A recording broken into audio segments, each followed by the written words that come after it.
Boa noite, pessoal. Hoje é dia 17 de setembro de 2024.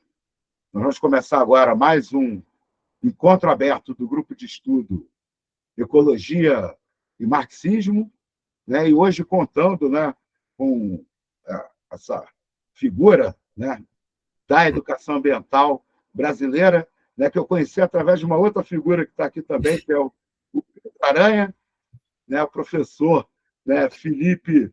Felipe, desculpa se eu errar a Não tem pronúncia do sobrenome, Laihares, não é isso? Uhum. Felipe Laihares é professor da UNB e vai conversar com a gente hoje, né, com o tema Se Render ou Lutar, Discurso e Ideologia no Ecopoder da Emergência Climática. Mas, antes de tudo, eu gostaria muito de te agradecer o convite, provavelmente com a intermediação do Pedrão, grande companheiro aí histórico.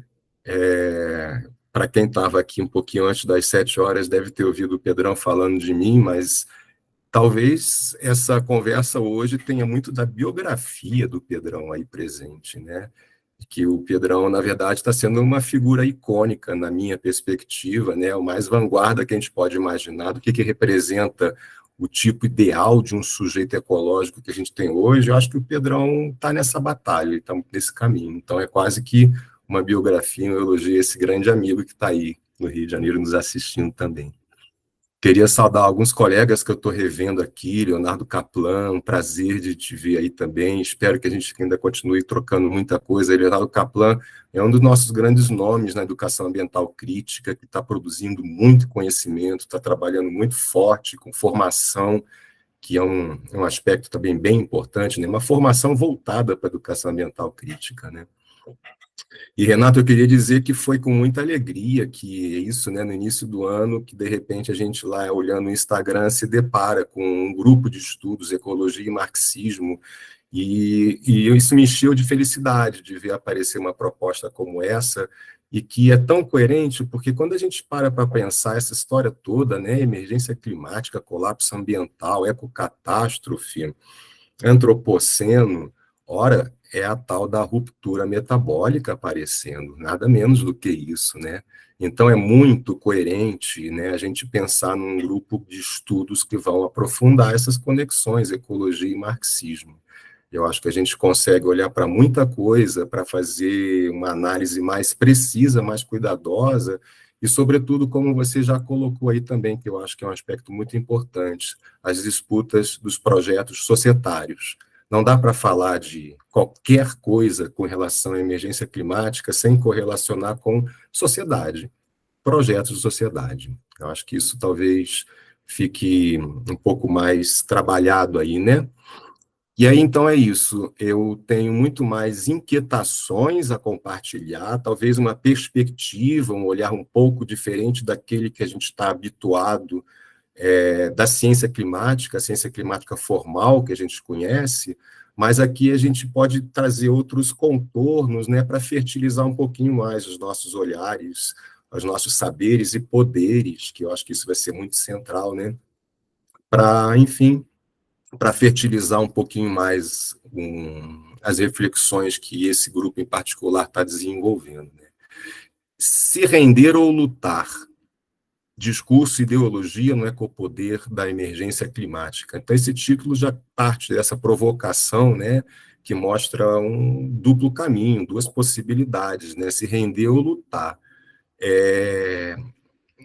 Essa ideia do colapso ambiental, eu acho que está muito claro para a gente como que esses quadros sucessivos eles estão cada vez mais rápidos acontecendo, né? Assim, a realidade está mudando muito, né?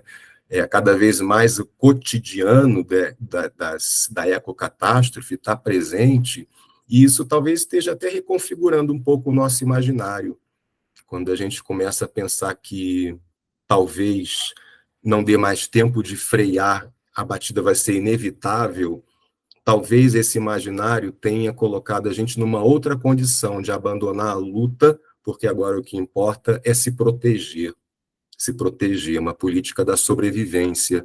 E aí, então, isso aparece uma certa rendição, porque a gente para de lutar, e acho que isso vai ser uma amarração que eu quero fazer lá atrás, né?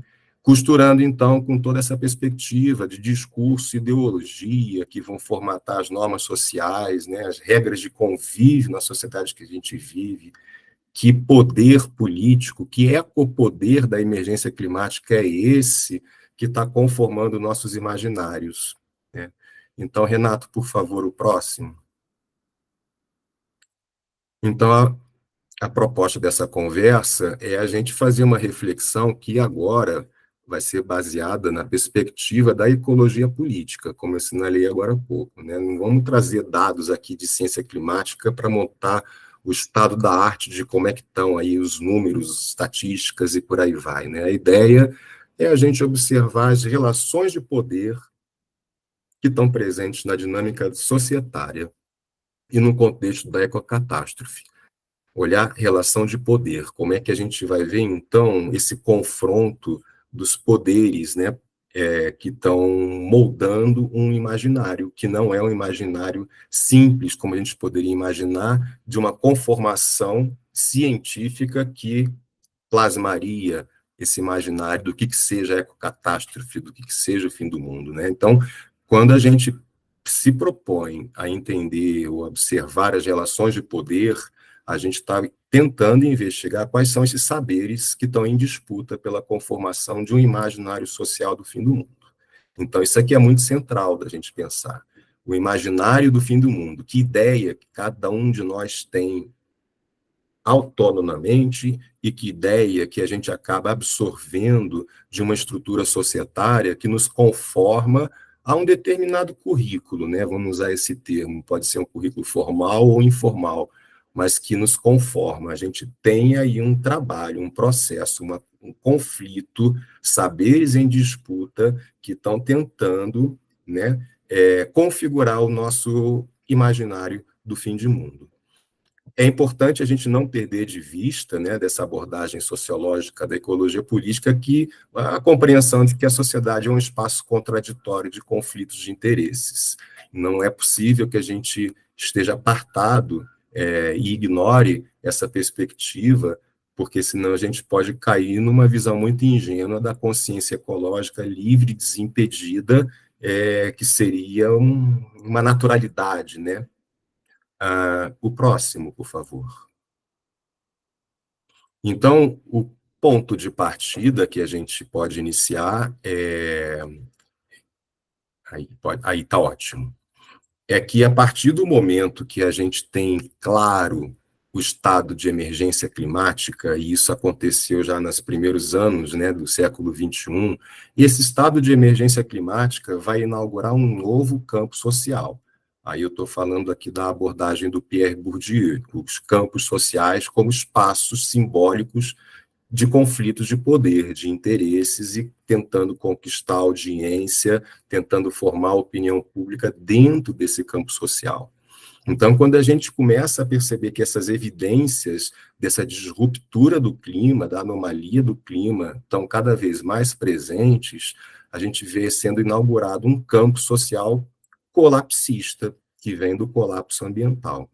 Então, é até legal de lembrar que em 2015 a gente vai ver nascer praticamente esse campo com aquela obra do Pablo Servini, um espanhol que escreveu um livro que está bastante popularizado hoje, né? Como tudo pode sossobrar. Eu não sei qual é acho que ele não tem ainda em português, né?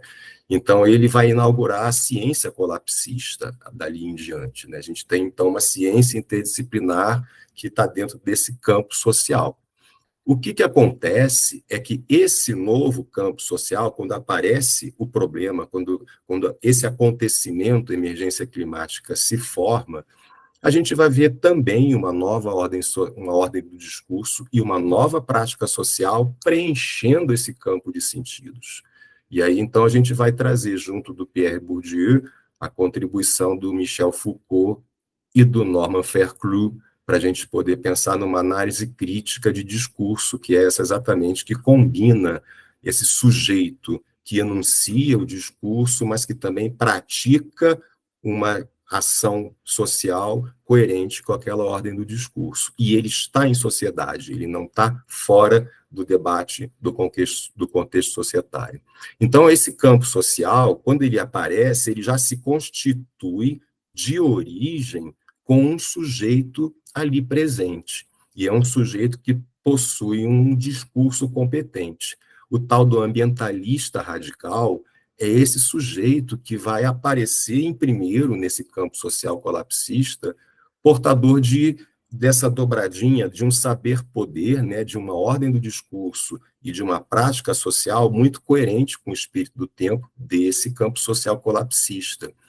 A gente vai ver agora esse ambientalista radical configurando um novo sujeito ecológico, e eu estou trazendo aqui um termo de uma colega nossa, Isabel Carvalho, que cunhou, né, que formatou esse conceito de um sujeito ecológico, e lá atrás, há 20 anos, quando ela criou esse conceito, ela já trazia essa perspectiva de um sujeito ecológico politicamente atuante, e com toda essa perspectiva da ação política para além daquela responsabilização individual comportada.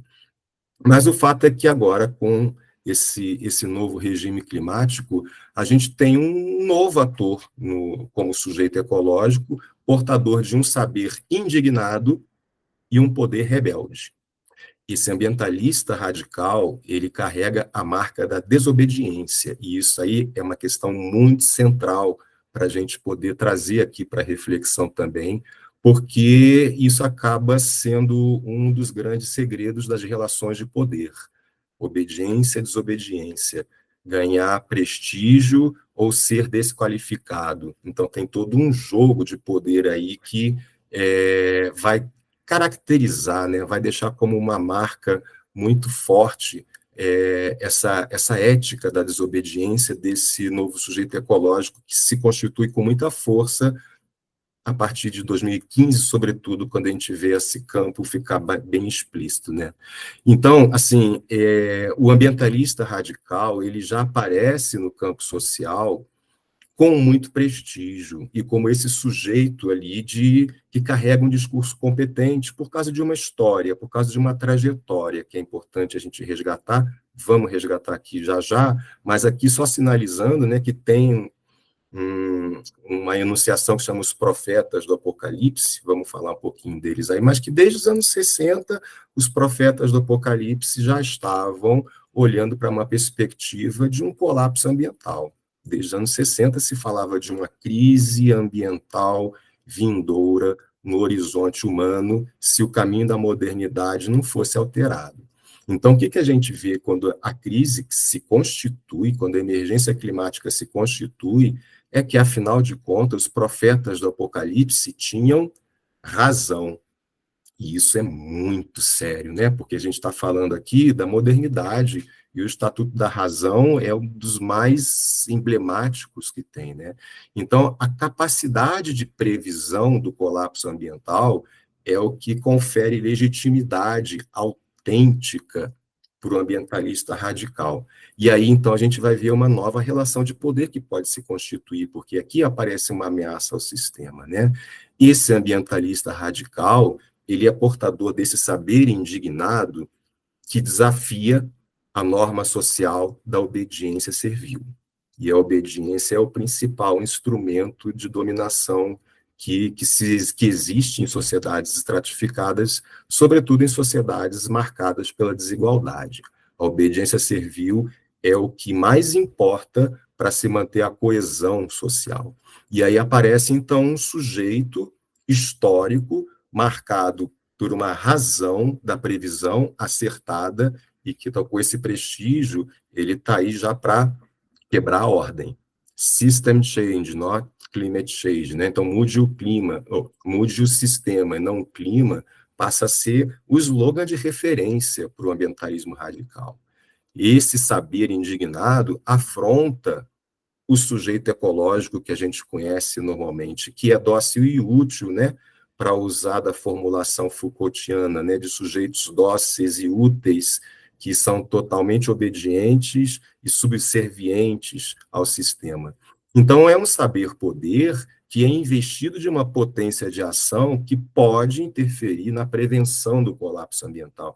Então, eu estou sublinhando aqui dois elementos que é importante também de destacar, que é essa relação entre previsão e prevenção, que a gente não trata ela como deveria, mas que tem distinções e que são bastante importantes para a gente esmiuçar um pouquinho mais isso, porque muito do senso comum, do imaginário da crise ambiental, do colapso ambiental, vai articular essa relação entre a capacidade de previsão e de prevenção do colapso ambiental. Próximo slide, por favor, Renato. Então, aí é um pouco do lugar que ocupa, né, esse ambientalista radical. A gente está falando de projetos societários, a gente não está dissociando a questão da emergência climática, do colapso ambiental, do antropoceno, de todo o debate de qual modelo societário que nós queremos. Então, o ambientalismo radical, ele tem o seu lugar aí, né, nessa tentativa que esse slide está trazendo, é uma tentativa de um pouco ainda tosca, né? Mas uma tentativa de organizar o que seria essa relação saber-poder, né? Dessa ecologia colapsista, que, a rigor, a gente pode agregar três grandes grupos de interesse. Esse que é o original do campo social colapsista, que é o ambientalista radical, rivalizando com duas outras tendências, né? Que é isso, né? No campo social, a gente tem disputas aí de interesse tentando configurar. Então, a gente vai ver o ambientalismo radical rivalizando com um ambientalismo moderado, que a gente pode chamar de eco-friendly, que é um pouco daquela forma do cada um fazer a sua parte, porque os pequenos gestos individuais, sejam eles do sujeito, sejam eles da empresa, sejam eles da escola, importam, sempre dando o anúncio do que nós podemos mudar nos nossos comportamentos cotidianos. Na verdade, é a tendência hegemônica que a gente tem desde a Rio 92, que se caracterizou por aí, né? É o ambientalismo de mercado que a gente está falando, né? Mas o importante aqui de sinalizar é que ele tem cada vez mais aparecido com esse formato de um negacionismo sutil. E aí, mais uma vez, Renato foi muito feliz de trazer para a gente essa leitura, né, que talvez a gente seja mais importante a gente lidar com o negacionismo sutil do que com o negacionismo conspiracionista climático, que a gente vê que é lá na extrema-direita, que também está rivalizando, né, na medida do possível, quando ele acessa o poder, ele está impondo a sua lógica, a sua leitura do que é ou não é a emergência climática. Eu acho importante sublinhar isso, porque outro dia um dos nossos grandes colegas das ciências climáticas, ele tem dito que, assim, à medida que a gente está vendo essa evidência cotidiana dos desastres climáticos acontecendo, a gente está cada vez mais dobrando os negacionistas. Tudo bem, mas eles estão lá muito mais numa perspectiva tangencial do que o negacionismo sutil, que aparentemente está cada vez mais dominando a cena, está impondo uma visão de mundo e a gente não está trabalhando na medida desse tipo de enfrentamento. Então, acho que esse termo que o Renato ajudou a cunhar, de negacionismo sutil, é muito importante. Porque, afinal de contas, qual é a grande diferença que vai separar aí, né, esses três grandes grupos de interesse que estão disputando projetos societários? Na ordem do saber, esse saber colapsista, o ambientalista radical, ele alerta, como sempre fez, a gravidade do colapso ambiental. Ele aponta para um cenário catastrófico. Ele está alinhado com a ciência climática, e a origem dele é a ciência climática. Enquanto que esse ambientalismo moderado, ele minimiza e naturaliza o colapso ambiental. Ele apresenta um cenário muito mais brando do que a realidade é. É ele que vai falar como ele minimiza, como apresenta o cenário da emergência climática mais branda, é ali que encaixa o discurso de que ainda dá tempo, como, por exemplo, os objetivos do desenvolvimento sustentável que estão lá para 2030, ou a descarbonização da economia lá para 2050, enquanto que a gente está vendo que E será que esse tempo aí é sensato mesmo? Esse tempo também faz parte das disputas do nosso imaginário. Coloquei um asteriscozinho vermelho ali ao lado do cenário brando, exatamente para sinalizar como que esse quadro, né, como que esse processo ele está sendo muito rápido, porque está bem difícil de ver como é que vão sustentar por mais tempo ainda que o cenário esteja realmente brando, né? Abre-se aí uma brecha, né, que vai ser uma contradição nessa relação de saber-poder do ambientalismo moderado, porque está cada vez mais difícil de sustentar que o colapso ambiental não é tão grave assim. O nosso cotidiano está vendo o mundo inteiro pegando fogo, ao mesmo tempo, o mundo inteiro com enchentes, verão, inverno, hemisfério norte, hemisfério sul. Né? Então, assim, eu acho que a gente não precisa aprofundar aqui a leitura, mas é uma tentativa inicial de tentar caracterizar um pouquinho exatamente os saberes e os poderes de cada processo desses, porque isso vai servir para a gente como indicador, para a gente lá na frente ver os processos educadores, como é que a mídia, por exemplo, está enunciando, os projetos políticos, para que direção vão, né? Cabe, como eu já tinha colocado aqui, ao ambientalismo radical o poder, né, desse slogan "mude o sistema, não o clima". Ele aponta para o ecossocialismo, a gente vai ver, inclusive, que tem uma correlação muito forte, né, desse slogan do mudar o sistema e não o clima, com a chamada para o ecossocialismo, enquanto que no ambientalismo moderado se fala do Green New Deal, né, de reformar o sistema, de adaptar. Então, assim, não precisa mexer com o capitalismo, no máximo com a indústria fóssil, a gente busca mudar as energias, mas não precisa mudar o que é o perfil da sociedade de consumo que a gente vive, por exemplo. Né? Então, tem uma correlação de saberes e poderes que a gente tem que estar atento, porque elas interferem e elas vão preencher de sentido os currículos de uma educação ambiental climática que a gente está começando a organizar. Próximo, por favor, Renato.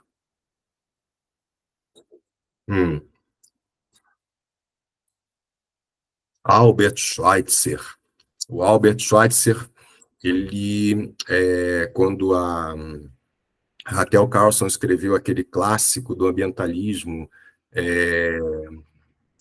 o, os, a Primavera Primavera Silenciosa. Silenciosa, a Raquel Carlson, quando escreve a Primavera Silenciosa, ela simplesmente ela dedica o livro ao Albert Schweitzer, e que se acredita a ele exatamente essa frase, né? O homem perdeu a capacidade de prever e de prevenir. Ele acabará destruindo a Terra. Então tá lá no prefácio, né? A primeira coisa que a gente lê quando abre o livro da Raquel Carlson é essa frase. E ela está muito central aí nesse debate, né, do imaginário do que vem a ser o colapso ambiental, porque ele está aí articulando a capacidade de prever com a capacidade de prevenir. E ele, lá nos anos 60, ele vem fazer essa afirmação de que o homem, o ser humano, perdeu a capacidade tanto de prever como de prevenir. Aí, em decorrência disso, ele vai acabar destruindo a Terra. Bom, aí a questão que a gente pode trazer para problematizar é que ele acertou num e errou no outro. Ele errou quando ele falou que o ser humano tinha perdido a capacidade de prever. Prever é a capacidade de antecipar um acontecimento futuro. Os profetas do Apocalipse fizeram o trabalho certo. Eles anunciaram, eles fizeram esse alerta desde os anos 60 de que era preciso mudar a rota do projeto civilizatório da modernidade. Então, nisso, o Albert Schweitzer ele não foi tão assertivo, mas sim foi com relação à perda que o ser humano teve da capacidade de prevenir. Então, o que é a capacidade de prevenir? É de evitar que aquele problema que tinha sido previsto acontecesse. Então, próximo slide, por favor. A gente precisa entender que tem aí uma relação de poder que acontece entre ciência e política, né? entre uma razão técnica e uma razão econômica, entre os interesses da sociedade, né? Não é, como o senso comum no nosso imaginário colapsista imagina, uma coisa óbvia, um bom senso, né? A boa capacidade de antever a possibilidade de ocorrência de um problema como a crise ambiental implicaria automaticamente na capacidade de prevenção, de evitar que aquele problema viesse a acontecer. Essa foi uma postura que desde sempre a gente adotou e continua vendo ela operando no nosso imaginário, né? Porque a gente ignora que tem relações de poder.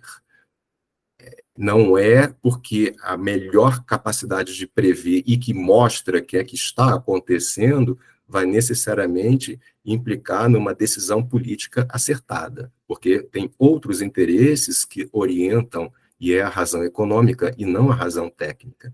Mas é isso, a gente está na modernidade, e a modernidade é o ícone da razão técnica, então automaticamente a gente naturaliza essa relação, e que não é bem assim. Essa chargezinha aí do lado ajuda a brincar um pouquinho com isso, né? A gente está afundando numa crise climática e você aprova mais petróleo para a gente poder trazer um pouco essa questão aí, os combustíveis fósseis. A gente vai deixar quieto ou a gente vai desligar os motores, né? Seca histórica na Amazônia, tempestades incessantes no sul, tudo isso é agravado exatamente pelas emissões do petróleo, né? Então, é aí que a gente vai ver aparecendo algumas contradições. Renato, próximo, por favor, que muita gente fica estarrecida, né, de uma contradição entre a expectativa e a realidade. A expectativa da ciência climática, e que a gente já vai ver vários acertos nesse sentido, né, desde o protocolo de Quioto, passando para o Acordo de Paris, toda uma concertação aí da ciência, o IPCC e tudo mais, dizendo que está na hora de reduzir drasticamente a emissão de gases de efeito estufa, está na hora de começar essa transição energética para sair da indústria fóssil o mais rápido possível. A gente está vendo discursos lá no IPCC começando a aparecer nesse sentido, né? Os países na COP28 subiram no púlpito dizendo que concordavam em abandonar os combustíveis fósseis. Então tem ali um discurso que se anuncia, gerando essa expectativa, mas que, como a gente vê no próximo slide, a realidade testa, né? A realidade mostra que não é bem assim que está acontecendo. Tem outros interesses em jogo, né?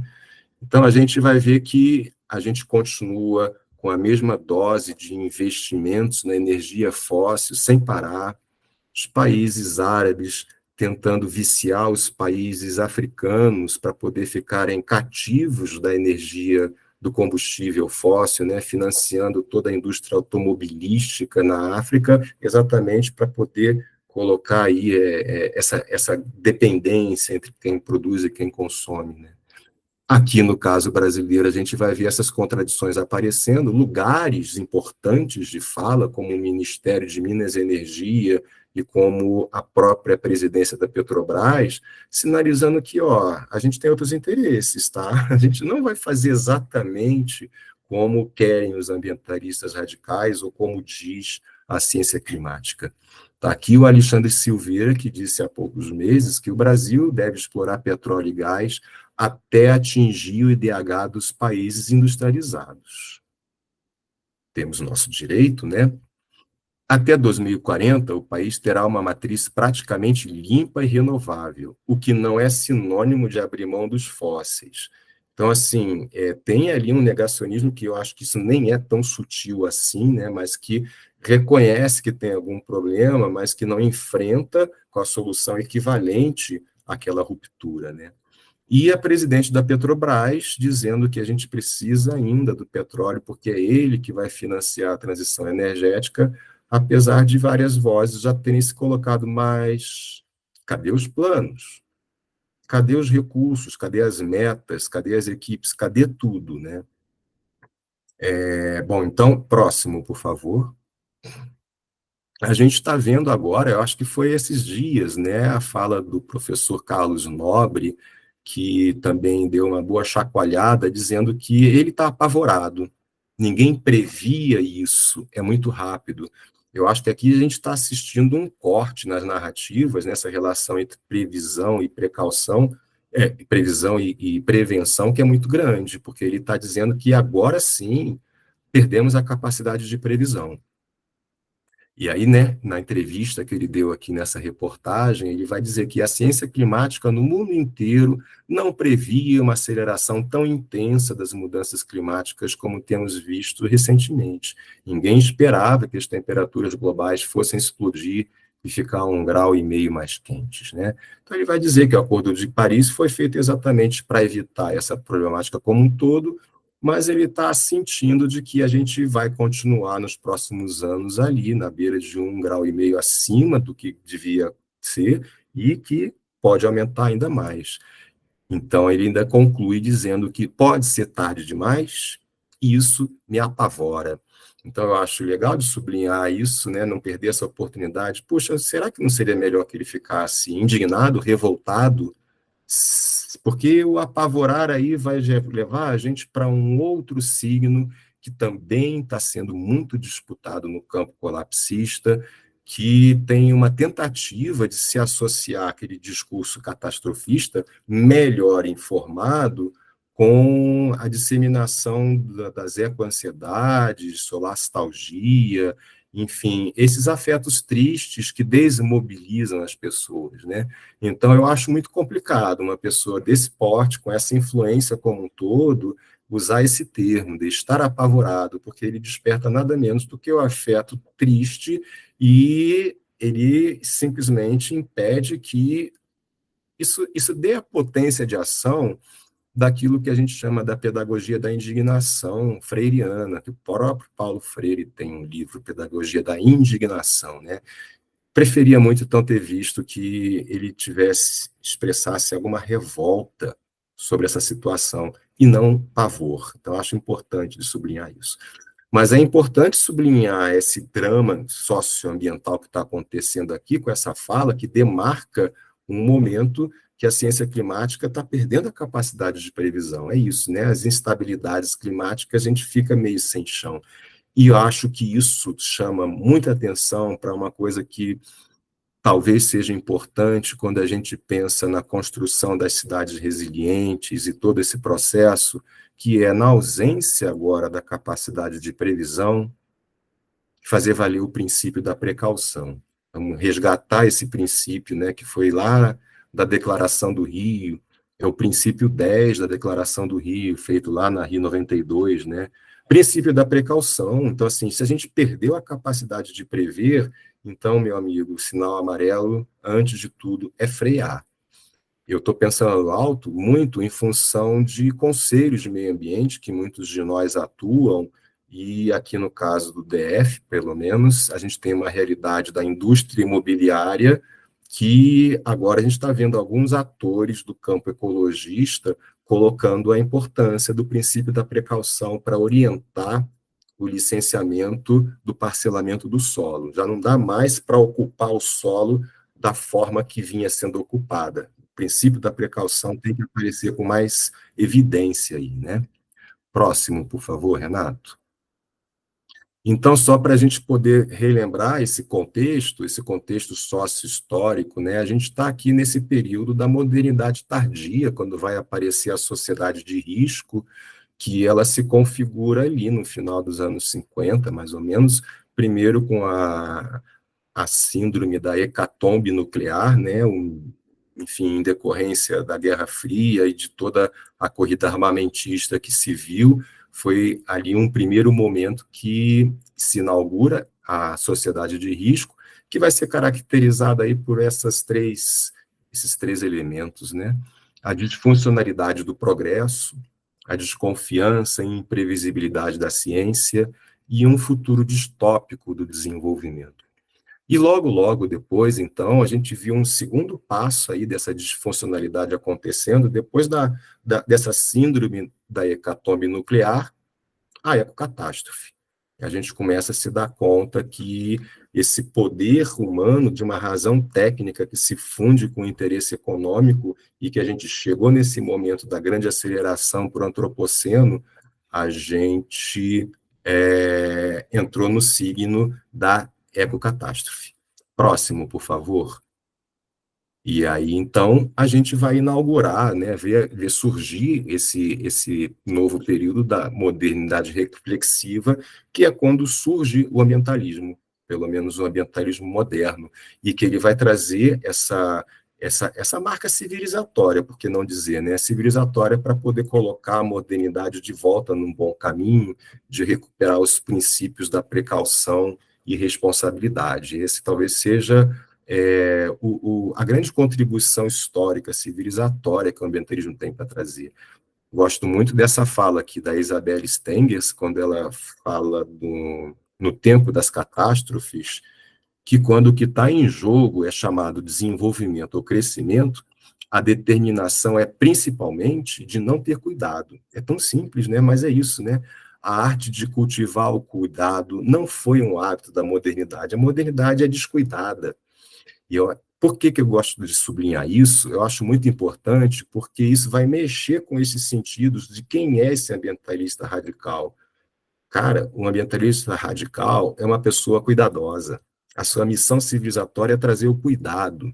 E isso é muito importante nessa relação de poder, né? Porque a gente está vendo uma desqualificação, uma demonização muito grande, que sempre se tenta vincular o perfil do ambientalista, do ambientalismo radical, àquele vândalo inconsequente, violento, irracional e não sei mais o que, quando, na verdade, a ideia é corrigir essa distorção da modernidade, filosoficamente falando, né? De ter deixado o cuidado de lado. Então, acho que isso é um elemento que chama aqui para a gente poder ver com mais prestígio o que significa o ambientalismo radical.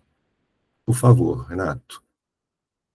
Recuperando essa historicidade, estamos lá nos anos 60, né? Logo depois da primeira década, nos anos dourados do capitalismo, e logo depois dessa primeira década já começa a ficar claro que esse caminho vai dar ruim. Ali a gente já vê esse perfil aí da comunidade ambiental.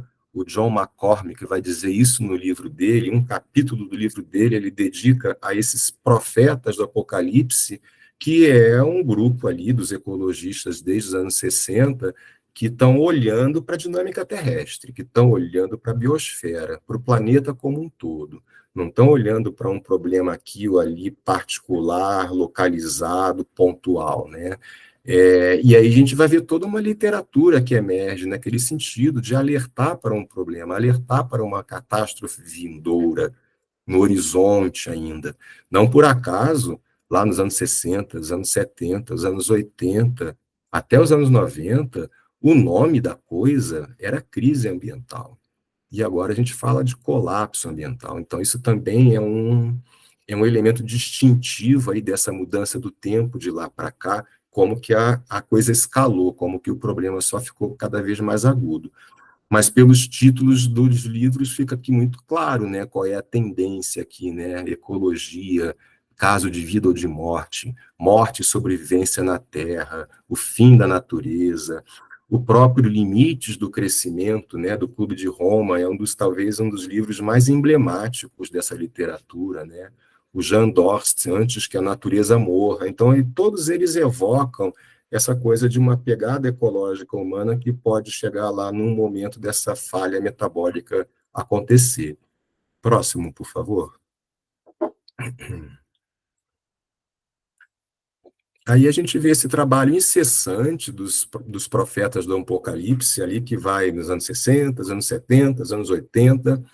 Nos anos 90 vai ter um parênteses, vai acontecer uma interrupção em função do relatório Nosso Futuro Comum, a partir de 86, que vai nos apresentar o conceito de desenvolvimento sustentável, e, sobretudo, a partir da RI 92, que vai pactuar esse caminho civilizatório, mas que não ficou muito claro que ele se daria pelo caminho do mercado. Mas, enfim, dali em diante, então, o que a RI 92 simboliza nesse movimento é que, olha, o grito de alerta dos profetas do Apocalipse, dos anos 60, dos anos 70, dos anos 80, funcionou. Conseguiu acionar um mecanismo preventivo e que se chamou desenvolvimento sustentável. Não era uma conta a se pagar, era uma formulação que se dizia que seria possível conciliar a proteção ambiental com o lucro, porque naquele momento, na época, nos anos 90, a gente já tinha um sujeito ecológico constituído, já tinha um consumidor verde constituído, já tinha um eleitor verde constituído, e isso virou uma narrativa, né, do ecoempresariado para dizer que, olha, não precisamos mais do Estado para poder regular e controlar a economia, porque ela própria encontrou seu caminho para uma economia circular. Só que essa falácia durou uma década. A gente vira a página, muda do século XX para o XXI, e novas reflexões que vão nos remeter a essa ideia apocalíptica da emergência agora de um fim de mundo. Não se falava tanto de fim de mundo lá, né? Mas aí o Lester Brown, que já tinha um livro lá atrás, ele vai atualizar e falar do plano B. Daí vem, então, outro slogan tão poderoso, né? Não tem um plano B, não tem um planeta B, brincando com a palavra, né? Plano e planeta. A obra do Jared Diamond, Colapso, que também foi muito forte, muito impactante, mostrando todo um processo de ascensão e declínio das civilizações no passado, e que a modernidade não está tão invulnerável a isso, né? O livro do Luiz Marques, né, Capitalismo e Colapso Ambiental, e tantos outros, e aí também eu gosto de destacar o do Ayrton Krenak, Ideias para Adiar o Fim do Mundo, que é um dos que vão popularizar muito esse signo também, né, o fim do mundo. Falar de emergência climática, colapso ambiental, ecocatástrofe, talvez não evoquem tanto essa coisa finalística, né, de fim de mundo. E aí vem alguém aparecendo, que tal, né, a gente tentar adiar o fim do mundo, mas o fim de mundo está aí, a gente consegue, evita ou não. O imaginário do fim de mundo tem um poder simbólico bastante grande para poder bagunçar um pouco essas relações de poder aí dentro do campo colapsista, né? Por favor, próximo.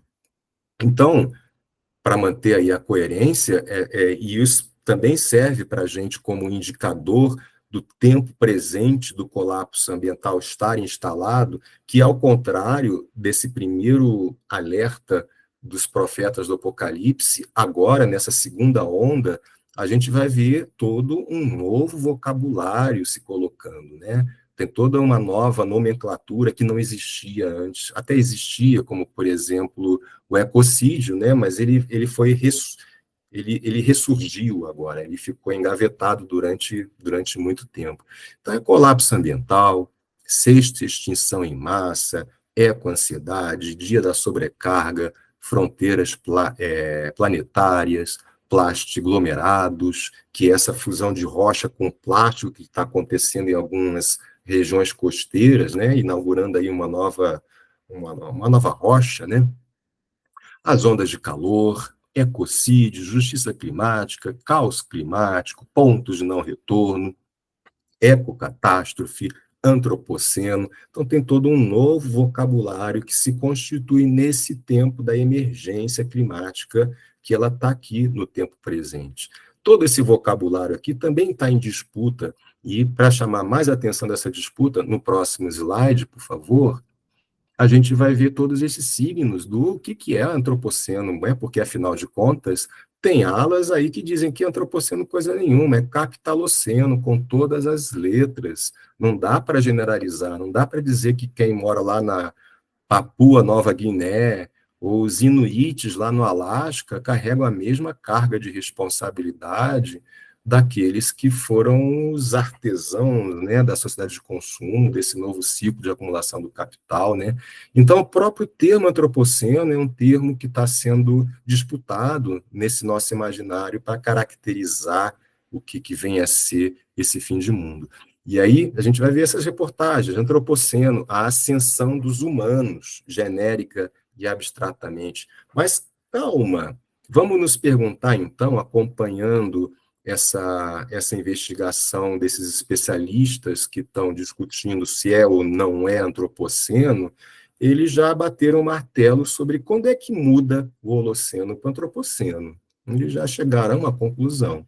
Não foi lá no Paleolítico, não foi no Neolítico, não foi na fundação das primeiras cidades, não foi na Revolução Industrial, foi ali, nos anos 50, precisamente nos anos 50. E eles, inclusive, deram um nome para isso, né? O fenômeno da grande aceleração. Não é mera coincidência que ali a gente vai ver acontecer essa ruptura metabólica, que o Svan Meszaros vai falar da produção destrutiva, quando a gente vai ver, no pós-guerra, um novo imperialismo surgindo que está ali com a hegemonia norte-americana num novo ciclo de acumulação do capital, que é quando se funda a sociedade de consumo, quando aparece o American Way of Life. É quando, finalmente, aquilo que vinha desde a Revolução Industrial, que era a produção em série, passa à condição de produção em massa, e isso faz toda a diferença. Não é por acaso que a gente vai ver que, talvez o mais correto, né, para poder dizer de onde estão as raízes, as origens, né, desse colapso, muita gente aponta na Revolução Científica.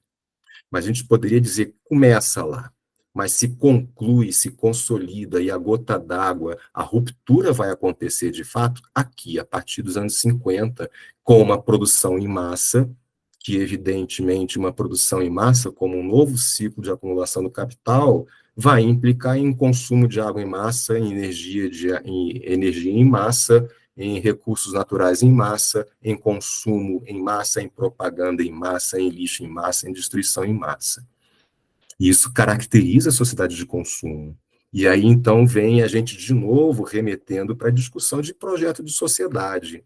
Não adianta tentar querer descarbonizar uma economia sem sair da sociedade de consumo, sem sair do consumo repetitivo, sem sair do encurtamento da vida útil da mercadoria e tantos outros desígnios, né, que nos conformam presos nisso que não é o Soviet Way of Life, é o American Way of Life. Então, a história não deixa a gente dizer que não é antropoceno, é capitaloceno, e é particularmente esse momento, é a história que está dizendo isso. Por isso é tão importante, né, recuperar a historicidade dos processos. E esse termo aqui é um dos mais visados aí, né, nessa configuração do nosso imaginário. Próximo, Renato, por favor. Nossa, a gente está no 15 ainda. E aí, então, junto dessa ordem do discurso, desse novo vocabulário, também tem slogans, e esse slogan é poderosíssimo, apesar do que esse próprio slogan também é disputado, né, tem os seus interesses disputados. O que é sistema? Talvez as pessoas, os jovens, talvez não entendam tanto, não sei, a gente precisa ver como é que cada um de nós interpreta o que é mudar o sistema.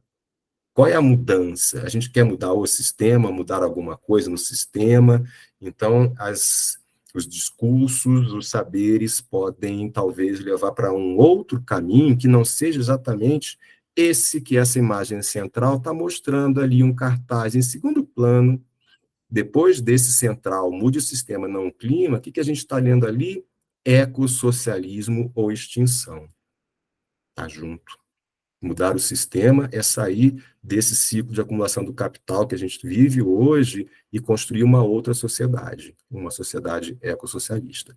Então, a gente tem essa ordem do discurso que combina, né, próximo slide, com essa prática, essa nova prática social em Renato. Próximo, por favor. Esse discurso, ele combina, então, esse sujeito ecológico, né, esse sujeito ecopolítico, ele exerce também uma nova e ousada prática social na militância ambientalista. A gente aqui está falando de ir muito além da mudança de comportamentos individuais, da responsabilização individual de cada um fazer a sua parte. Aqui a gente está falando de movimento social, de ação política, de colocar o dedo na ferida, de convocar a responsabilidade não mais das pessoas, mas dos governos e dos ricos. E aqui a gente está vendo alguns exemplos de movimentos como esses, né, que estão todos eles ancorados no princípio da desobediência civil, que é, então, esse jogo nessa relação de poder de afrontar a norma social da obediência para se manter a coesão social, né? Por favor, o próximo. Esse quadrinho, então, é uma síntese para a gente poder entender um pouquinho essa estrutura que mobiliza o ambientalismo radical, né? na leitura aqui desses dois grandes sujeitos que, para mim, me iluminaram muito o caminho, o Foucault e o Verclus, por causa da análise crítica de discurso. Tudo começa lá com os profetas do Apocalipse, que vão inaugurar a colapsologia, né, voltada a essa questão da ecocatástrofe, com toda uma nova ordem de discursos que convoca um saber colapsista, e que está equivalente com uma prática social que é movida pela ética da transgressão da ordem social, que se caracteriza como injusta e ecocida. É bastante importante aqui sublinhar que se convocar esse estado de desobediência, essa rebeldia, ela está amparada por uma ética. Isso não está livre, não está desinteressada. E eu acho muito importante sublinhar isso, né? A gente vai ver que tem toda uma prática social que vai invocar o princípio da precaução, o princípio do não retrocesso ambiental. Isso também foi um instrumento no governo passado, que a gente viu todo o desmonte acontecendo, naquela radicalização do antiecologismo bolsonarista, né? A própria desobediência civil, que é muito central, acompanhada da objeção de consciência, que é um outro movimento muito paralelo, estados de necessidade, que a gente está vendo alguns desses movimentos invocando, né, na Europa, e a litigância climática, né, de também testar e afrontar o quanto que a justiça, os tribunais, os aparelhos repressores, né, de Estado, vão começar a tratar de forma diferente essa relação de poder que vai estar no campo do direito propriamente dito, né? Próximo, por favor. Então, lembrando aí que essa questão dessa ética da desobediência, vamos lembrar lá do Thoreau, que é um dos pioneiros, né, que escreveu esse tratado da desobediência civil. Alguns livros clássicos lá do passado também, a Ecologia, entendida como ciência subversiva, o princípio da precaução lá do Rio 92 e tal. Então, enfim, tem uma literatura aí que hoje está se colocando para poder trazer essa base ética, né, que vai fundar o porquê de afrontar uma ordem social, né, o porquê de querer mudar o sistema e não mudar o clima. E eu, particularmente, entrei em contato bem recentemente com esse livro do Frederic Gross, não sei se é assim que fala, que é Desobedecer. Eu não sei se vocês conhecem, Renato, Pedro, mas eu fiquei impressionado que assim é muito lúcido, e ele vai ali, com todas as letras, ele não deixa claro que esse é um dos maiores instrumentos de dominação que sociedades desiguais recorrem, né? Então é muito importante de trazer essa variável aí, que é a marca do ambientalismo radical. Próximo, por favor. Estamos chegando na metade. Então, eu vou dar esse destaque aqui para Greta Thunberg, para simbolizar, para representar muito dessa perspectiva do ambientalismo radical. Já começa pela sua trajetória de vida, quando ela entra em depressão, isso se explica quando ela percebe que a mudança de comportamentos individuais na esfera privada não ia chegar a lugar nenhum. O cada um fazer a sua parte, ela viu que isso não conseguiria mexer com a estrutura, com o sistema. E dali em diante, ela, por alguma razão, ela desperta dessa anestesia de uma sociedade disciplinar e ela vai para a rua. E todo um simbolismo da desobediência civil que ela vai marcar quando ela faz as greves nas sextas-feiras, que são um dia mais curto das aulas, para ela não perder tanta aula, mas para ela estar lá sentada na frente do parlamento, enquanto uma jovem que não podia votar nos parlamentares estava lá, então, para fazer o seu protesto, né? Então, é muito importante, assim, de toda essa carga que ela vai trazer, que ela sai da esfera doméstica, da esfera privada, e vai para a esfera pública, vai para o espaço coletivo, ela amplia a responsabilização individual e vai para a desobediência civil, e começou a regimentar um movimento de massas, mas que, evidentemente, também está suscetível a ser domesticado. E eu acho que a gente dá, inclusive, para enxergar esses processos de domesticação dos jovens climáticos que está acontecendo hoje em dia. Mas as falas dela são muito claras. Ela tem discurso lá, por exemplo, no Fórum de Davos, dizendo que eu não estou aqui para poder convocar os 7 bilhões de habitantes do planeta a serem ecológicos, eu estou aqui porque eu estou falando com vocês, que são as lideranças políticas e econômicas que manejam e controlam o poder na sociedade que a gente vive hoje. É vocês que têm que mudar, né? Então, ela corrige muito esses lugares. Aí, esse slide, ela vem, ainda, é isso, mantém ainda um pouquinho. Eu quero que vocês ajam como se a casa estivesse pegando fogo, porque tá, ela já falou isso há um tempo atrás, mas agora está pegando fogo de fato, mas, enfim, como é que a gente está agindo, né? Desligamos os motores, que é uma outra fala que ela faz com muita recorrência. Outra marca que também é muito forte dela, agora é o tempo de nos enfurecermos. Está aqui, ao contrário daquela postura do Carlos Nobre, de se apavorar, aqui é a marca do se enfurecer, né? Tá, próximo, por favor. E aí, então, nesse próximo slide, ainda para a gente poder ver toda a arena de conflito dos interesses em disputa, a temporalidade está aí, né? Enquanto a gente vai ver, por exemplo, essa tirinha aqui da Laerte, né? Se diminuirmos a emissão de gases a emissão de CO2 até o ano de, aí a gente nem vê, né? Não dá mais. Mas como? Não dá mais tempo. Sério, sério. Mas esse não dá, acabou, chegou. Essa tirinha está ali em total sintonia com a voz dos cientistas, né, que a gente viu ainda no início do ano, esse conjunto de 15 mil cientistas que assinaram um relatório dizendo que, infelizmente, o tempo acabou. É um pouco isso, o fim do mundo está começando.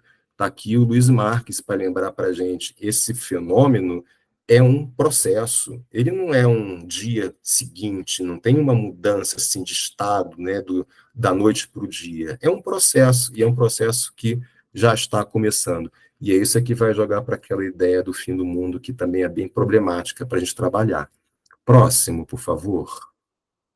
E aí, enquanto a gente está vendo essa voz da ciência climática, dos ambientalistas radicais, dizendo que o tempo acabou, a gente tem as Nações Unidas operando ainda nessa perspectiva de monitorar o que cada um está fazendo, para daqui a 2030 a gente ver como é que está. Ver como é que está, por exemplo, o objetivo 13, que é a ação contra a mudança global do clima. O objetivo, basicamente, é que a gente chegue em 2030 com um aumento na conscientização em relação às mudanças climáticas. Tá bom isso. É isso que a gente espera como objetivo, a gente tentava para 2030, um aumento de conscientização. Mas para onde que isso vai? Eu estou vendo aqui uma risadinha, né? E, ao mesmo tempo, a gente está vendo todo o setor econômico apontando, olha, nós somos aqui a primeira empresa aérea a ter uma meta de descarbonização da nossa frota 2050, que é o prazo que a gente também está aí trabalhando para poder mudar a matriz energética e sair dos combustíveis fósseis, né? Enfim, a gente já está na era da fervura, a gente está vendo tudo queimando e a gente vai continuar queimando petróleo. Às vezes eu tenho a impressão que só vai parar de queimar floresta quando a gente parar de queimar petróleo. Próximo, por favor. Bom, aí já entrando então nessa leitura dos currículos, né, do currículo climático, da educação ambiental, a gente precisa, voltando aqui ao Althusser, na real eu não falei do Althusser, né, mas é um outro autor que está lá no campo da sociologia da educação, que é muito importante para quem trabalha com educação ambiental crítica, né, que vai se localizar lá naquele debate dos críticos reprodutivistas, mas ele vai trazer essa leitura, né, dos aparelhos ideológicos de Estado combinados com os aparelhos repressivos de Estado, os ideológicos repressivos, cada um ali na sua instância e no seu termômetro, né, de quanto que agem, né. Então, tem uma rivalização que acontece nesse debate, estou trazendo ali pequeno, de propósito, a expressão que a gente conhece ali da resistência, lembrando aqui da Michele Sato, que foi um dos nossos grandes referências, que infelizmente faleceu recentemente, que ela desde sempre está lá, greve global pelo clima, mude o sistema, não mude o clima, o currículo dos processos formativos que a Michele Sato fazia na UFMT, contemplava essa marca do ambientalismo radical, contemplava esses signos de uma desobediência civil, da ação no espaço público, da ação política, né? Enquanto que a gente vê um outro cenário ali, que a gente pode associar esse negacionismo sutil, nessa charge, né, da criança ali falando, quando é que a gente vai combater esse problema? E está lá o adulto, engravatado, não é o sujeito de macacão, né, de uniforme numa fábrica, é um engravatado. Não se preocupe, meu jovem, estamos tomando providências, ali com um conta-gota. Esse conta-gota até me remete àquela fábula do beija-flor, né, do cada um fazer a sua parte, que é um apelo ético, né, na verdade é um apelo moral para um sujeito ecológico altruísta, virtuoso, mas que não se preocupa em denunciar a indústria fóssil e por aí vai, né? Então, próximo, por favor, vamos ver um pouquinho desses aparelhos ideológicos que estão aí, né? Que aqui a gente já entra, então, centralmente no debate que me é caro, né, no campo da educação ambiental, que toda essa relação de poder colapsista, nesse campo social que emerge e que está disputando projetos futuros de sociedade, isso vai dialogar com a educação ambiental. Então, essa disputa ideológica, nessa relação de poder colapsista, no campo da educação ambiental, é pela definição do currículo climático. Ela está aí sendo apresentada, algumas instituições se colocando, o que eu vejo como processo de formação, o que eu faço como processo de formação, né?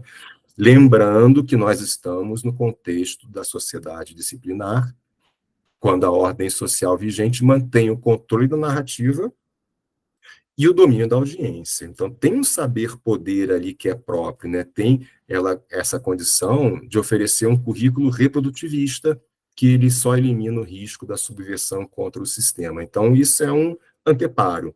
Isso é um processo que, quem está na perspectiva crítica da educação ambiental, a gente precisa lidar com esse enfrentamento. Talvez uma pergunta-chave, né, pensando em questões de pesquisa aqui para quem de nós está na universidade, é se perguntar, afinal de contas, esse currículo climático está apresentado aí forma ambientalistas radicais, com essas características que a gente está sublinhando, a gente está aí formando sujeitos ainda dóceis e úteis, instrumentais, um sujeito ecológico virtuoso e altruísta, esse bom cidadão que faz a sua parte, e só? Ou a gente está formando sujeitos indignados e rebeldes que tenham essa potência de ação para poder mudar o sistema e não mudar o clima? Então, acho que essa pergunta pode ser decisiva, né, para a gente poder ver que caminhos que o currículo climático está seguindo. Por favor, o próximo. E aí, então, pensando, né, aparelhos ideológicos de Estado, que instituições que aparecem, né, quais são as institucionalidades responsáveis por essas propostas curriculares que têm aparecido. Então, uma que chama a atenção é todo esse movimento, que até foi bem rápido, de fazer uma revisão no texto da Política Nacional de Educação Ambiental para incorporar prevenção às mudanças climáticas. Aqui a gente até mereceria problematizar um pouquinho isso, mas eles estão falando mesmo de prevenção, estão mesmo trazendo para a educação ambiental essa ponte de pensar na ação política capaz de enfrentar a mudança climática, ou isso é porque a gente não ainda distingue claramente previsão de prevenção, né? A gente talvez não trabalhe tão bem isso, né? Mas, afinal, quais são as compreensões que vão emergir dessa nova diretriz na PNEA, né? Que está aí agora, né? Quais serão os saberes curriculares da educação ambiental em atenção à mudança climática, que é o caput é o sentido do que veio essa atualização da PNEA, né? Atenção à mudança climática. O que será isso? Como nós vamos preencher de sentidos, né? Por favor, o próximo. E aí, vamos lá, a gente encontra coisas que estão circulando, por exemplo, aí no Instagram tem com alguma recorrência e parece um programa robusto que se chama Escolas Carbono Neutro. E que aí, então, é uma proposta ali de uma entidade de chegar na escola e fazer ali todo um processo de, enfim, de descarbonização, né, de tornar a escola carbono neutro. Se por um lado está muito pequenininho aqui para a gente ver, né, mas onde está aqui em azul, ela diz que esse processo é um processo de conscientização sobre a crise climática. Mas o problema, aí acho que aqui tem muito desse negacionismo sutil, é o como que ela vende o projeto, como que ela se apresenta. Aí a gente está vendo ali, a sua escola pode contrapor a crise climática. Tem uma certa dose de exagero aí, né? Tem uma desproporção, né, de que a sua escola sim pode ser carbono neutro, mas e daí? Isso de fato contrapõe a crise climática? Essa desproporção aí, ela pode nos levar para essa pergunta, quer dizer, então, que se a gente pensar na descarbonização das escolas, está resolvido? A gente está, de fato, contrapondo a crise climática, ou a gente precisaria avançar aí para outras escalas, né, na dinâmica societária? Então, tem aí uma desproporção dessa proposta. A escola não vai contrapor a crise climática, mas esse processo pode ser educador, dependendo de quais sentidos a gente queira discutir aqui. E estamos falando de escola, estamos falando de jovens. E uma coisa que vai chamar muita atenção em grande parte desses currículos que estão se apresentando é pelas ausências. É por aquilo que ele não diz, porque ele está focando na responsabilização individual e está só falando do anúncio da sustentabilidade, aquela escola virando carbono neutro. Mas desaparece o slogan mude o sistema e não o clima, desaparece a pedagogia da indignação, a pedagogia dos direitos, desaparece o signo da desobediência, está ali aquela configuração clássica de um sujeito dócil e útil, obediente, instrumental, com uma potência de ação nula para a gente poder sair do capitalismo. Próximo, por favor. Um outro movimento que é bastante robusto também, Escolas pelo Clima, é uma entidade que trabalha com formação, está criando uma rede nacional aí que parece que já tem centenas de escolas e que também tem essa mesma pegada de uma desproporcionalidade muito grande, né? Ação climática nas escolas é um termo que eles usam muito, né? Ação climática. Então, assim, poxa, a escola já faz horta, faz compostagem, faz coleta seletiva e, de repente, isso tudo é ação climática.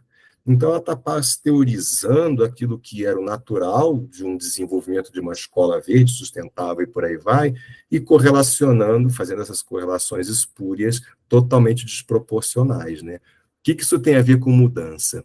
Então, aqui tem 3 excertos, né, que merece a gente, tá bem pequenininho, eu mal enxergo, né? Mas aqui esse primeiro está falando, olha, o currículo das hortas agroecológicas, não, o cultivo de hortas agroecológicas e a prática da compostagem e a separação de resíduos para coleta seletiva representam uma maneira tangível e prática de contribuirmos para a mitigação das emissões de gases de efeito estufa. Tem um certo exagero, de novo, aqui acontecendo, né? Uma desproporcional, muito desproporcional aquilo que a compostagem numa escola consegue fazer com relação à quantidade de emissão de gases de efeito estufa que globalmente se coloca. Isso não vai ser um sumidouro, né? Mas você sabia que esses temas se relacionam intimamente com a emergência climática? De novo, tem aí um exagero aí, né? Não tem sim, claro que tem uma relação com a emergência climática, mas a relação íntima é o combustível fóssil, é a pecuária, é o desmatamento, e não esses temas que estão sendo trabalhados na escola. Então, percebe que tem aí saberes que vão influenciar em certos poderes, e aqui a gente já vê com nitidez que tem saberes disciplinarizadores tomando conta desse currículo, né? Soluções viáveis ao alcance da comunidade escolar. E mais diversionismo, né? E que talvez lá na frente só vai gerar mais angústia, porque as crianças nas escolas vão ver, tá, e aí, mudou? A gente incidiu de alguma forma? Próximo, por favor. Materiais da Unesco, por exemplo, né, que a gente vai ver de formação de lideranças juvenis, em preparação para o clima, curso online introdutório sobre mudança climática, e aqui, mais uma vez, a gente vê essas ausências. Cadê o slogan, mude o sistema, não o clima? Cadê a convocação para um ambientalismo radical? Cadê o recurso da desobediência civil? Cadê a pedagogia da indignação? Não tem nada disso. E aí fica aquela suspeita, né? Hoje em dia se fala tanto nas Nações Unidas de dar voz aos jovens, às lideranças juvenis indígenas, vamos levar todos eles lá para a COP, mas não antes de passar por um filtro, por processos formativos como esses, que muito provavelmente estão amansando esses jovens. Só vai lá na tribuna falar se for domesticado, não vai mais falar da perspectiva do ambientalismo radical, né? Então, tem relações de poder aí acontecendo. Por favor, o próximo. O outro órgão, o CEMADEM, tão em evidência, super importante, que está aí trabalhando com bastante força, né, nessa perspectiva de previsão de onde que vai acontecer e como é que está se desenhando as ecocatástrofes no território nacional, e lá tem o seu anexo, o CEMADEM Educação, que desenvolve já há alguns anos uma campanha que está lá, né? Aprender para prevenir. Então, tem todo um currículo de uma educação ambiental climática que está se desenhando em cima desse novo título, né? Esse ano, agora, é a consciência de riscos, né? Então, a gente está falando de um vínculo muito estreito da educação ambiental com gestão de riscos, né? Com a educação em prevenção de riscos, que, na verdade, é isso, né? Agora, isso não está equivocado, viu? Por favor, não me entendam mal, não é que isso esteja errado, mas, de novo, aqui a incompletude, tem peças faltantes. Esse caso em particular do CEMADEM, a gente vai ver que já é um certo híbrido. A gente precisa reconhecer isso, porque na enunciação dos textos problematizadores aqui do CEMADEM Educação, a gente vê que aparece uma crítica ao capitalismo. Então, já não é aquela configuração de uma educação reprodutivista completamente isolada de alguma resistência política, mas ela tem o seu limite. No fundo, a mensagem aqui do CEMADEM Educação é assim, olha, a gente pode falar de justiça climática, vamos deixar as periferias se salvarem, mas não vamos deixá-las se revoltarem. Vamos ajudá-las a se salvar, a saber identificar os riscos e tudo mais, mas nada de falar das causas do petróleo, da emissão de CO2. Nada de falar que a gente continua pisando no acelerador, que está muito longe da gente desligar os motores, né? Então, essa dimensão ausente aqui é o grande porém de todos esses currículos que têm começado a aparecer. Próximo, por favor, que tem a ver com esse do CEMADEM, é uma das autoras lá do processo, que escreveu a sua tese de doutorado, que foi premiada pela CAPES. É um outro movimento, né, de aparelho ideológico, porque confere legitimidade, um prêmio da CAPES, né, é um dos órgãos de fomento à pesquisa e formação de pesquisadores. Isso tem um simbolismo muito grande, né, é um reconhecimento que vai legitimar esse caminho que está seguindo a docerização dos corpos. Próximo, por favor. É inevitável, né, a gente lembrar que está ali concorrendo junto, né, os aparelhos ideológicos, tem também os aparelhos repressores de Estado, né, e aí tem já uma primeira imagem de um movimento chamando a atenção de que o protesto climático não é um crime. O crime são esses que estão ali com esses rostos nos cartazes levantados ali, né? Esses homens estão nos matando. Então tem aí uma nova relação de poder que tem se estabelecido. Coloca, por favor, o próximo, Renato. Que aí a gente resgata aqui, lá daquele quadrinho lá onde tem a extrema-direita, o negacionismo conspiracionista, né, esse antiecologismo da extrema-direita, que ele vai entrar de sola com a perspectiva, ele passa por cima dos aparelhos ideológicos e vai ali direto nos aparelhos repressivos.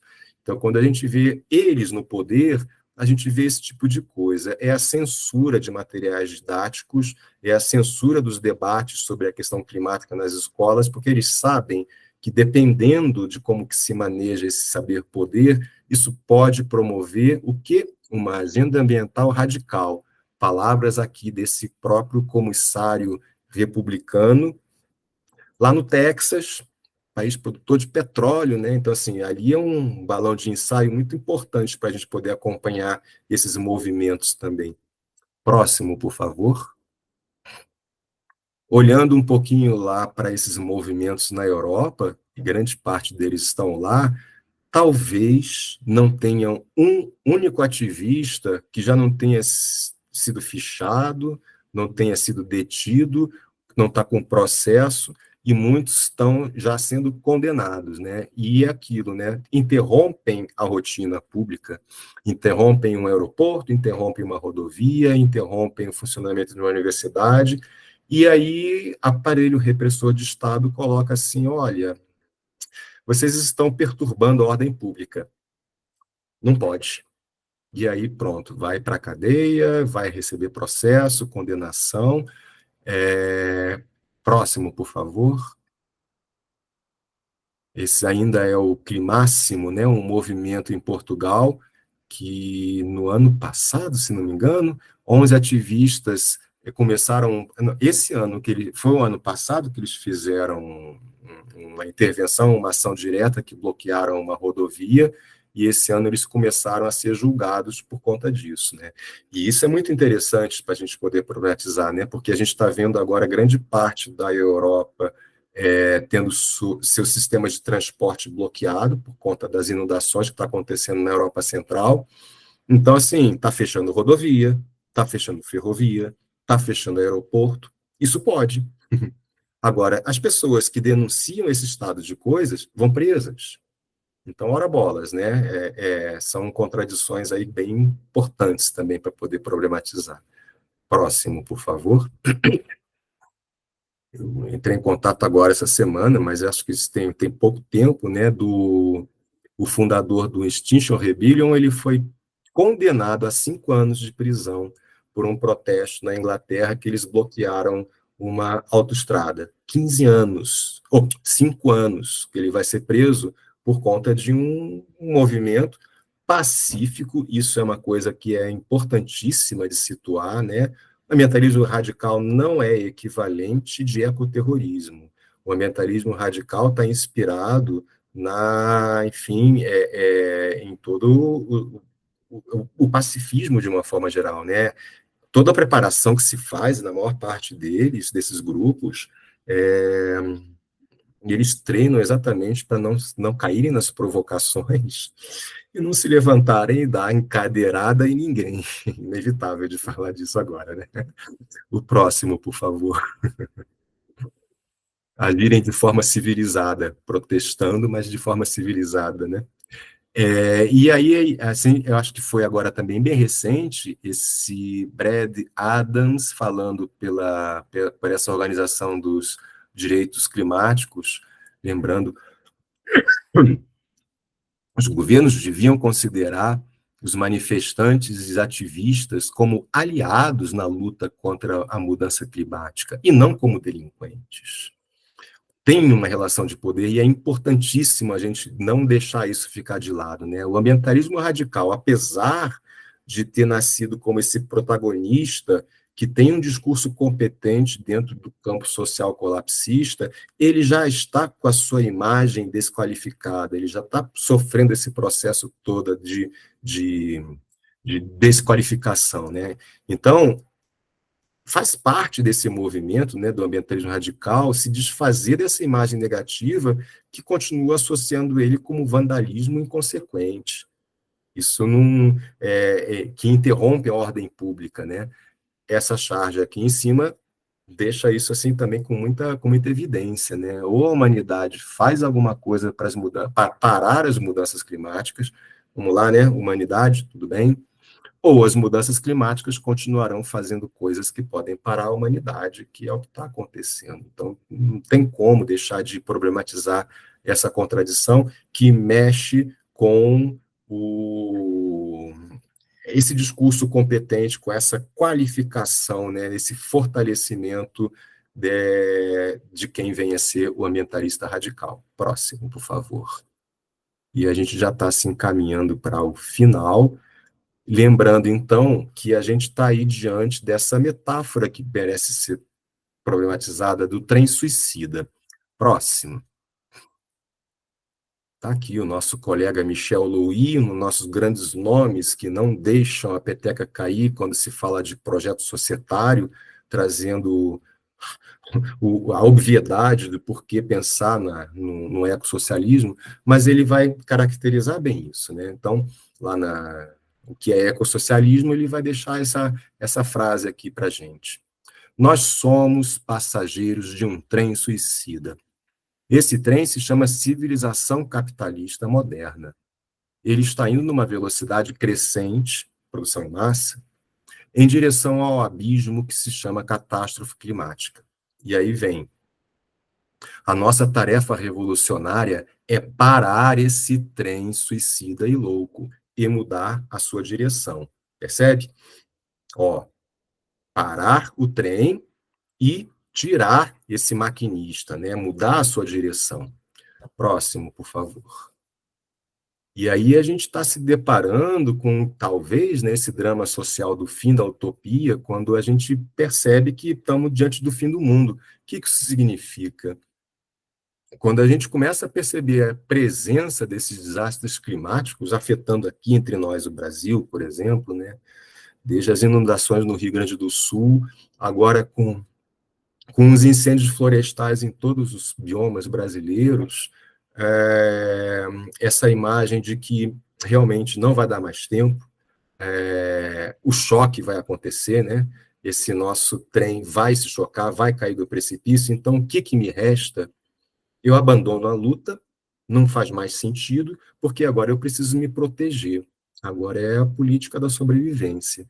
Então, a gente vê que tem muito currículo climático caminhando, sim, na direção certa de fazer um enfrentamento para a justiça climática, para que as pessoas sejam protegidas, para que as pessoas vulneráveis, sobretudo, sejam protegidas. O problema é que, quando a gente faz esse movimento, a gente está ali concentrando os focos. É uma nova relação de saber-poder que está se constituindo, né? Já que não tem mais margem de manobra, a gente vai bater, não vai dar mais tempo de frear a ponto de evitar a batida, não vai dar tempo de desviar, então eu tenho que me proteger. A questão é que a gente está se esquecendo que não tem ainda um fim de utopia, ainda tem projetos civilizatórios que precisam ser disputados.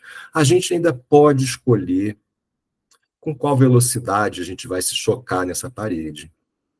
A 200 por hora, porque a gente não tirou esse motorista suicida que está lá pisando no acelerador, ou a gente vai também, ao mesmo tempo que se protege, tirar esse motorista. Próximo slide, por favor. Então, lembrando aí desses movimentos recentes, que são muito bem-vindos, mas eles também ajudam para um certo diversionismo, né? Para tirar um pouco a centralidade da causa, daquilo que importa, que é desligar os motores, que é enfim, de reduzir drasticamente o uso de combustíveis fósseis. Está lá o Flávio Dino, então, liberando recursos para a gente poder enfrentar os incêndios, a autoridade climática ali para a gente poder se proteger, para a gente se adaptar e se preparar a esses fenômenos, né, da instabilidade climática, construir cidades resilientes. Está lá no Ministério do Meio Ambiente, mas qual é o poder que isso pode incidir sobre a Petrobras, sobre o Ministério de Minas e Energia, sobre o próprio próxima conferência, ou quem sabe a do Brasil, né, no ano que vem, a Conferência das Partes, né? Próximo, por favor. E aí a gente agrega essa fala histórica, né, do Arthur Sofiati, talvez Pedrão tenha conhecido ele também, né, um companheiro lá de longa data do Rio de Janeiro, que em 1987 ele fez essa fala também, que é isso, a metáfora desse trem suicida. É como se estivéssemos num automóvel em alta velocidade, na iminência de cair num abismo ou de chocar contra a paredão. e, para evitar o desastre, em vez de pisar no freio, afundássemos ainda mais o pé no acelerador.